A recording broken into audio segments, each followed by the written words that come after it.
em todos os programas, posso ser até chato em relação a isso, mas eu sempre vou bater na tecla de educação continuada. E, infelizmente, a gente sabe que vários locais aí, unidades pelo Brasil, não tem. Unidades ou municípios, né, estado e até o próprio governo federal. E aí a gente sabe, e isso implica... vou comentar sobre o porquê. Muitas pessoas falam, mas o enfermeiro que vai ganhar 4 mil, um exemplo, vai agora trabalhar em 2 para ganhar 8. Sendo o seguinte, galera, a partir do momento que eu ganhar bem, que a classe for valorizada de forma financeira, o cara que ganha 4, provavelmente ele não vai arranjar outro. Que se eu posso com 4 ter uma qualidade de vida, dar mais tempo para minha esposa, dar mais tempo para o meu filho, o que acontece? Um profissional que ganha abaixo de 1.500 por mês, aí tem um desconto em INSS. Se ele vive, né, na verdade, se ele mora de aluguel, e aí, paga o aluguel aí em qualquer outra cidade, aqui na região. Uma cidade aqui na região, tá o quê? Uns R$700 mais ou menos aluguel? Eu acho que mínimo. Aluguel mais o desconto, e aí, comida... Como vive? Beleza. E aí, vou pegar você como exemplo. Quanto tempo tu ficou solteira? Muito tempo. Muito tempo. Entendeu? Com quantos filhos? 2. Com 2 filhos. Aí eu te falo, como que uma mulher solteira, com 2 filhos, vai viver com um salário de 1.500 por mês, pagando aluguel? Essa é uma pergunta Entendeu? que não se cala. Aí no final, você vai ganhar 4 mil, outro vai ganhar... E aí, meu irmão? Você vai ter que procurar o segundo vínculo. Qual é a escala? Tem gente, 30 horas igual o babaca do Eduardo Cunha, falou uma vez sobre... já valorizo e admiro muito todas as classes, mas comparou a gente, eu acho que falou, se o pedreiro pode viver com o valor que ele falou, se eu não me engano é isso, gente, me corrija se eu estiver errado. Uhum. A enfermagem também pode, isso há anos lá atrás, e aí é realmente uma coisa que eu fiquei zangado. Jamais, a gente, toda profissão tem sua complexidade e ela deve ser respeitada, e jamais eu virar falar e desmerecer qualquer profissão, cara. Então, acontece, é uma das coisas que eu fico muito puto. Então, por isso que eu tenho muito respeito quando eu falo de categoria e de profissionais de qualquer. Porque, não estudou menos ou estudou mais, mas, meu irmão, ele tá ali, quando ele tá trabalhando, ele tá executando a sua tarefa. Ele tem sua responsabilidade. E ali tem sua responsabilidade. Então, o que acontece? Nessa época, eu fiquei muito puto. Por quê? As pessoas, vou ganhar 4 mil. Show de bola, vou trabalhar em vou poder ter meu carro, vou poder pagar um aluguel, ter o aluguel e poder querer escolher qual restaurante eu vou comer no final de semana, que, meu irmão, ganhando pouco você não vai. Aí, vamos lá. Quando eu botei em questão de 30 horas? 30 horas semanais. A maioria dos municípios aí é 40 horas. E aí, o profissional, escala particular, 12 por 36. Aí você pega um 24 e pega um 12 por 36. Para você ganhar aí o quê? Uns 3 mil reais. No máximo. Show? E aí você bota o aluguel, você bota comida, e aí, mas aí, mesmo assim com 3 mil reais, você tem um monte de restrição. Carro, não vai poder comprar carro. Sim. Tá? E aí, cara, a gente tem uma série de questões. Aí você vai sai de um trabalho e vai pro outro. Claro que você vai estar ganhando seu dinheiro, mas você vai estar cansada, você vai estar... psicológico não é o mesmo, você vai sair saturado de um. E aí o que acontece? Quem vai ser o para-raio? O paciente. Sim. O risco de errar é muito maior, né? Porque, assim, a nossa responsabilidade é muito grande com o paciente. E a partir do momento que eu tô cansado, que eu tô com sono, eu corro sim o risco de errar ali. E, assim, eu vou errar com vida? Porque a gente não vai errar como você falou da valorização. Eu não vou errar se eu trocar um tijolo de lugar, mas assim, se eu der uma medicação errada. Morre. Entendeu? Então, assim, eu posso matar uma pessoa. Sim. Então, assim, a nossa classe, nesse sentido, realmente... Aí eu te falo, qual a qualidade de vida que tem uma pessoa que trabalha nessa escala? Uma 24 e outra 12 por 36. Nenhuma. Onde realmente ele vai ter disposição para fazer uma atividade física, para cuidar de si? Não vai. Não vai, cara. E aí você vai falar pro cara que ele vai ter que independente do horário, tá na academia, malhando. Quando ele tá em casa, ele quer dormir, cara. E aí, o esposo cobra, né? Sim. Cobra o esposo, cobra a esposa, o filho quer atenção. Eu tenho um de 3 anos, cara. Não para. E tem hora que eu falo, cara, vamos botar um desenho e fica no meu colo. entendeu? Pra mim ainda tranquilo, com a mãe ele enche o saco, que é muito colado na mãe. Mas o que acontece? Aí eu te falo, você chega em casa, ó, e aí a patroa lá tem que agradecer, hein, galera? Porque eu arrumo casa, lavo louça, até lavo roupa. Mas o que acontece? Qual é as condições que você tem em relação ao esposo? Teu esposo te ajuda? E aí acontece, você solteira, e aí, quem vai te ajudar nos afazeres da casa? Tem que se Você vai virar chegar em sozinho. casa cansada, você vai chegar independente do teu grau de que forma que seu psicológico estiver afetado, você vai ter que arrumar a casa, aí vai ter que dar aquela atenção para as crianças e tal. E aí aí sendo que você vai fazer isso hoje. Sim. Folga hoje. Amanhã você Amanhã vai de tá de volta. plantão. E aí acontece. Eu acho que a gente tem que começar a trabalhar em cima da conscientização da população brasileira.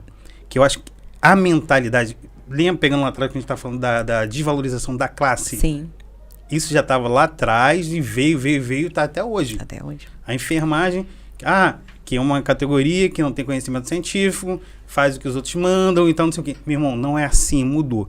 E aí o profissional tem que ter postura para falar que ele não é mais faz tudo ou faz o que manda.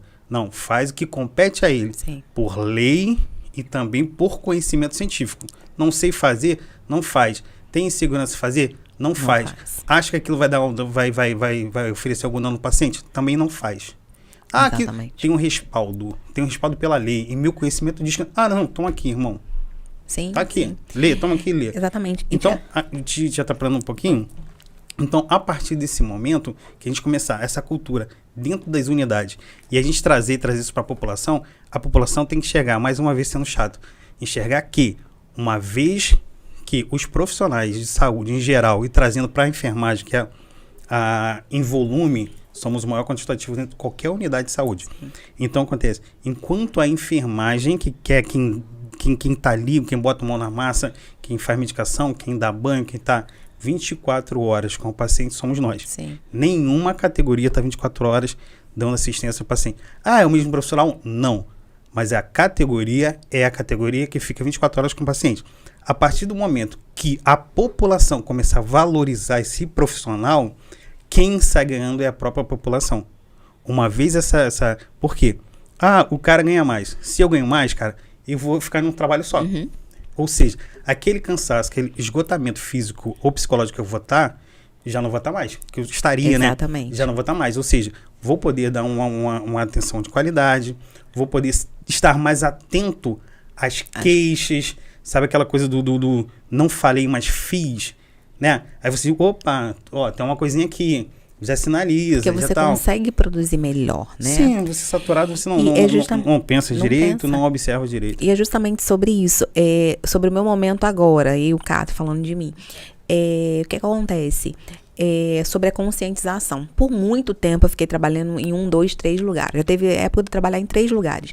2 como técnico de enfermagem numa escala 12/60. Um numa escala 12/60.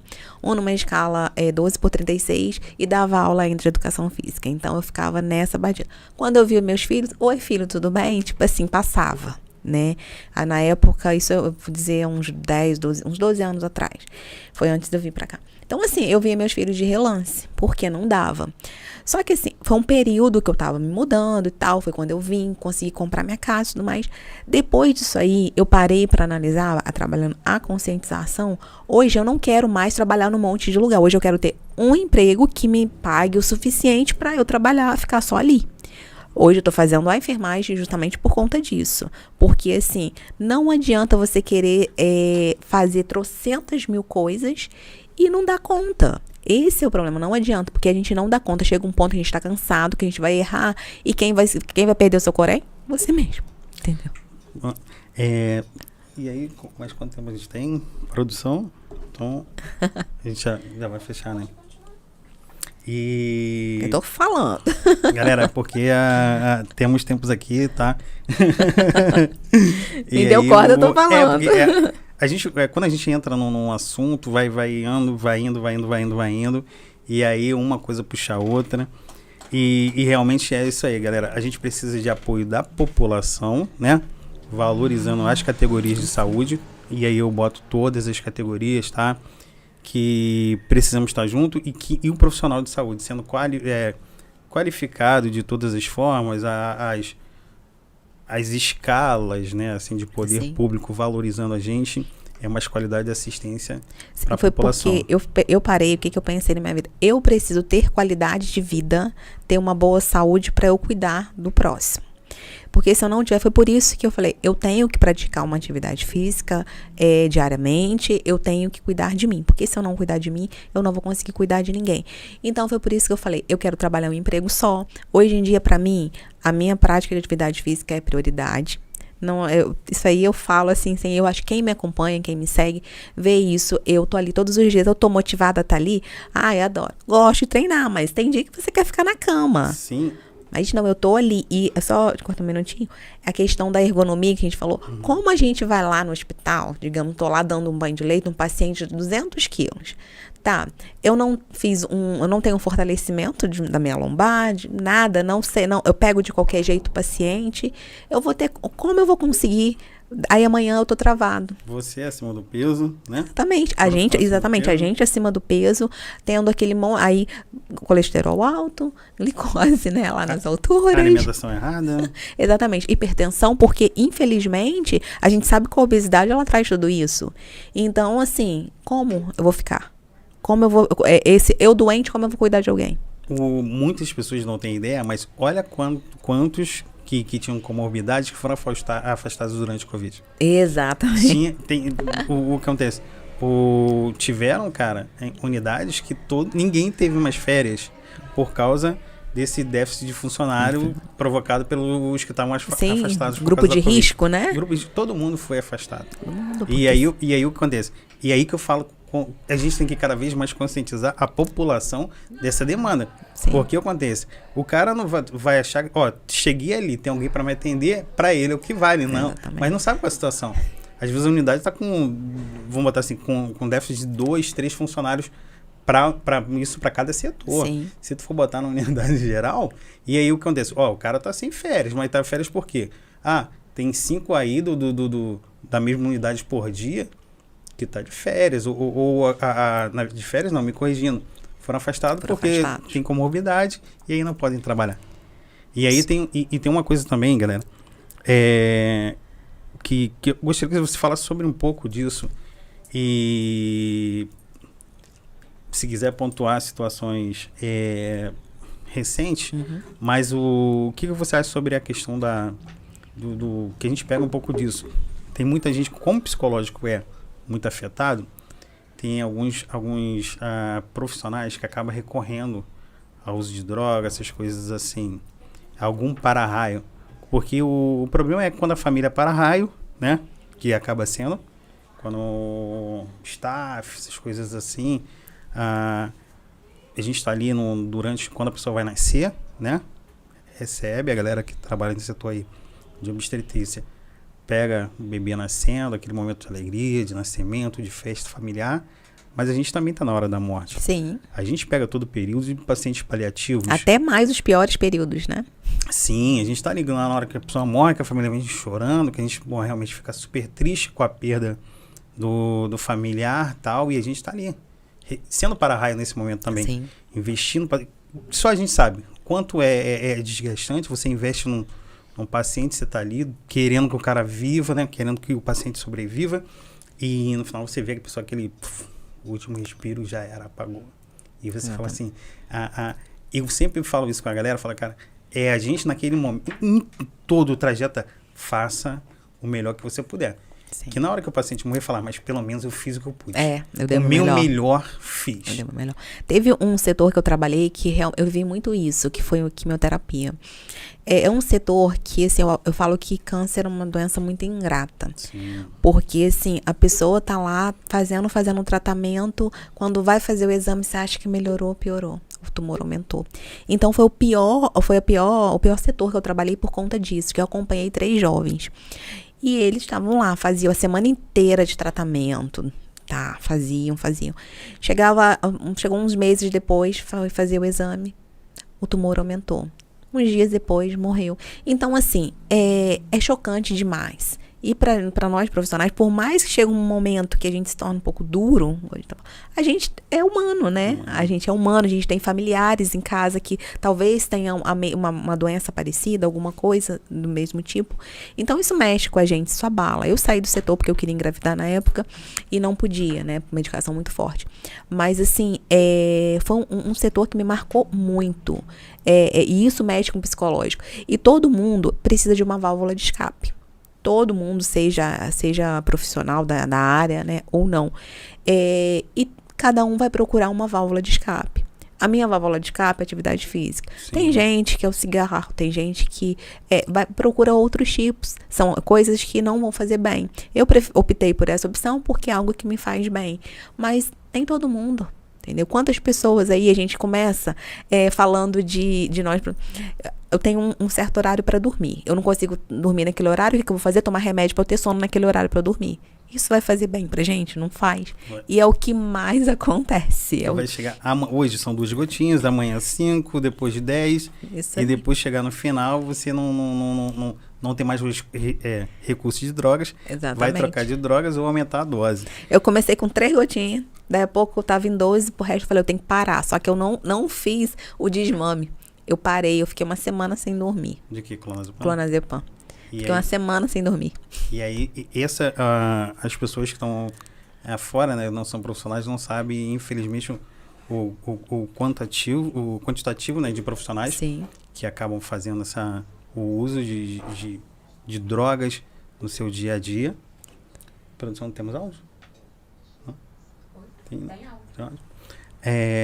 Beleza, galera, vamos agora... Acabei de cortando, deu uma de Faustão. Não, mas é isso que eu estava falando, só mesmo essa questão, que a gente começa dessa forma. Aí, quantos profissionais têm afastado pela psiquiatria? Muitos. Justamente porque a gente se automedica o tempo todo, né? Porque a gente precisa estar bem para trabalhar. Então, a forma de estar bem é dormindo naquele momento, ou tô com dor de cabeça, tomar um remedinho aqui e tal. A gente se automedica o tempo todo e isso não faz bem, né? Pra gente, nem pra ninguém. E a gente se cobra o tempo todo também. E aí depois vai como antes falei, muda de droga e aumentam as doses. E aí no final, o fim não é legal. Não é. E a gente tem umas perdas consideráveis e muito tristes, né? Sim.